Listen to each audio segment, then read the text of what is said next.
এখন হচ্ছিল বগুড়ার যে বিখ্যাত দই, তো আমরা হচ্ছিল এখন সেই দইটা কিনতে যাচ্ছি। তো এখানকার বেশ কয়েকজনের সাথে কথা বললাম। তো ওদের সাথে কথা বলার পর বা এখানকার যে লোকাল যে আমার ড্রাইভাররা ছিল, তারা আমাকে যে ঠিকানাটা দিয়েছে, আমি এখন ঠিক সেখান থেকেই দইটা কিনবো। তো চলুন ওখানকার দইগুলো নিয়ে আমরা ঢাকার উদ্দেশ্যে চলে যাব। এশিয়া সুইট মিট এই শপটির কথাই আমাকে সবাই বলল যে এখানকার দই নাকি খুবই ভালো। তো প্রথমে ভিতরে ঢুকে এই লেখাটি আমাকে খুব ভালো আর কি ইন্সপায়ার করলো, যে খুবই একটা সচেতনমূলক একটি লেখা। তো আশেপাশে ঘুরে দেখতেছি কি কি পাওয়া যাচ্ছে। পুরা শপটা খুবই জমজমাট ব্যস্ত এবং সবাই খুব প্রফেশনালি এবং খুবই স্মার্টলি সব কিছু প্রেজেন্ট হ্যান্ডেল করছে। তো দেখছি সবাই দই প্যাকেজিংয়ের বিষয়গুলা। তো ডেকোরেশনটাও খুবই সুন্দর ওদের।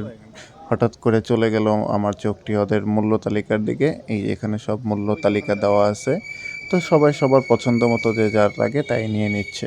এবং এটাও খুবই দারুণ একটা লেখা, প্যাকেটের ওজন বাদে আপনার পণ্যটি বুঝে নিন। তো এখানে এই প্যাকেটগুলো আমাকে খুব আকর্ষণ করলো, ওদের যে প্যাকেটগুলো খুবই সুন্দর ছিল। তো তারপর আমার প্যাকেটগুলা করা হয়ে গেল, যে আমি হচ্ছিল 2টা কম মিষ্টি এবং একটি বেশি মিষ্টি দই প্যাকেট করতেছিলাম। তো তারপরে প্যাকেটিংয়ের যে স্টাইল সেটা দেখতেছিলাম।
এই হলো আমার পার্সেলটা,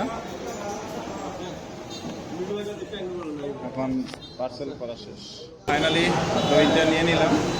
তো এখন হচ্ছিল চলে যাচ্ছি। তো টাটা, বাই বাই।